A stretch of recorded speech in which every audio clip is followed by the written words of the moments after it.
Good morning, everyone. Today is Tuesday, October 17. Naisipan kong paghiwa-hiwalayin ito kasi nakatanim siya sa isa lang na paso. Bigay yan ni Mabel sa akin nung pandemic. Dito yan nakatanim, pati paso. Libre, bigay niya. Isa lang dati yan eh. Isa lang yan. Hindi ko alam kung ito na yung mother. Dumami siya. Naawa na ako. Napabulaklak ko na to eh. Naawa na ako siyang liit ng paso. Ilan ba yan o? Pinaghiwa-hiwalay ko. Isa. Dalawa. Tatlo.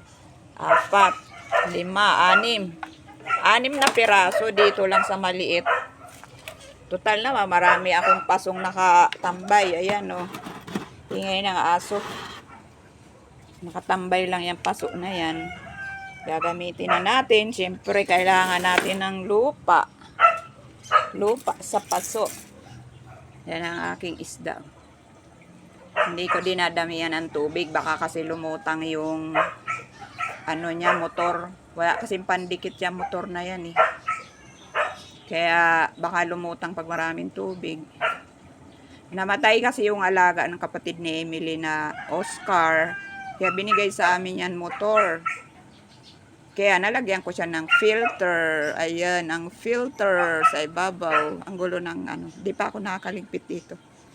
Kaya nga ako nag-ano nito para mabawasan ng mga kalat.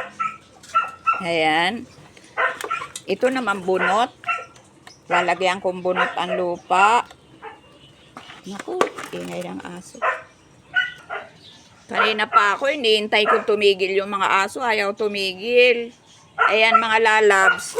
Bukod dito sa bunot, may uling pa siya. Ayan, nilagyan ko mga uling bawat paso.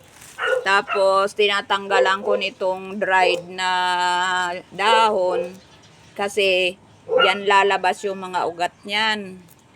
Ang bulaklak nito kulay pula. Ayan, ang aking ginawa. Nilagay ko na sa mga paso. Para mamaya tatabunan ko na lang ng lupa. Tapos, ilagyan ko rin pala siya mga lalabs nito. Pinupunit-punit ko yan ito. Punit-punitin yan, ganyan. Tapos, ilalagay mo yan dyan sa pinakapuno. Tapos, nung nagpipitas ako mga dahon ng mga tuyong tanlad, iniipon ko.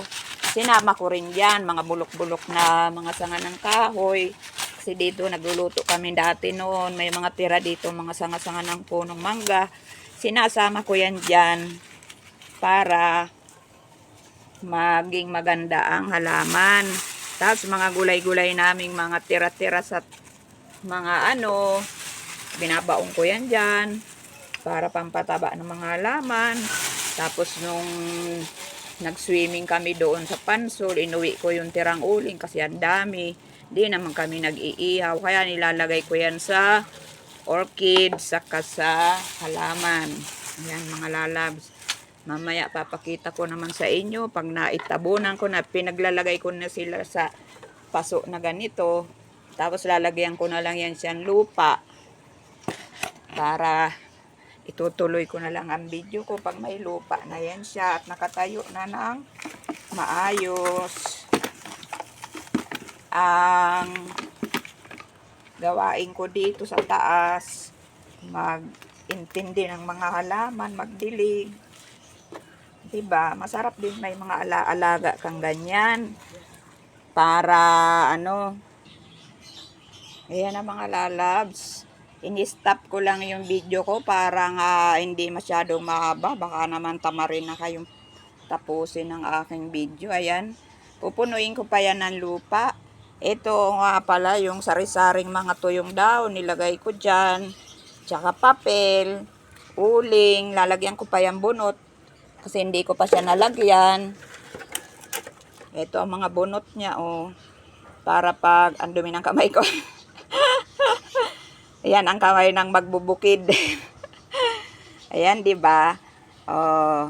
Mayroon na tayong naging content ngayon. Kasi tuwing magdidilig ako, naawa na ako sa kanya, hindi na siya masaya. Kasi siksikan nga sila sa maliit na paso. Tal dami naming stock dyan ng mga paso, ayan oh. Kasi nung pandemic, imbis nga ibili namin pagkain, binibili namin ng mga paso. Kasi parang na-addict talaga kami sa paghahalaman. Ultimo, pag wala, yung bang mga halaman na mayroon sa iba na wala kami. So, gusto namin magkaroon yan. Nagpabili pa ako ng rose, may dilaw ako, may pink. Kaso, namatay. Kaya may mga bakante akong paso. Lilinisin ko pa yan kasi marumi, oh.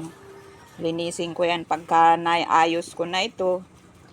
Ang dami kong mga halaman noon. Yan mga pinagtaniman niya ng mayana. Dami kong mayana noon. Iba't ibang klaseng mayana. Ang mayana pala, ang bilis niyang mamatay. Kahit diligan mo ng diligan at nandito lang siya sa loob ng bahay. Ayan noon. Yan, mga halaman ko. Nandyan lang ang mayana na yan. Nakalawit na nga silang lahat doon sa labas na yun. Namamatay pa rin. Kahit sabihin mong, ayan mga kalat-kalat ko dito. Yan palanggana kasi na yan. May mga lamang tela yan na mga pamunjo, inalis ko na. Diyan ko lang muna pinatong. Hindi ko pa naisasabit sa CR. Kasi dito kami naglalabas sa taas. Ayan mga lalabs, yung malaki kong aquarium na halos isang drum ang laman yan. Namatay ang mga isda niyan.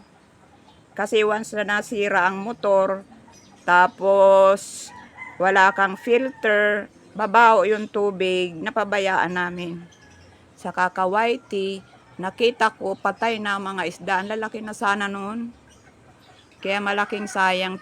Tapos nung umuwi naman akong Bicol nitong Abril, nangamatay naman yung malalaki kong ganyan na orange na yan. Ang lalaki na sana noon. Kasi nasira pala yung motor, napabayaan ni Emily. Ayan, nang natira, maliliit, nagpabili kami ng mga bago na naman. Ilan na rin ang namatay dyan dahil nga sa wala ang motor. Siyempre, budget din ang pagbili-bili ng motor na yan. Ayan, nabigyan kami ng kapatid nga ni Emily. Tulad na sinabi ko kanina, namatay yung kanyang Oscar. Ang laki na, ilang taon niya ng alaga yun. Tuloy ko na ito. Itong aking pinaka-main na video ngayon, ang pagre-repat ko nitong mga halaman na to kasi ito naman talaga yung main nating topic. Gusto ko lang gawing 8 minutes.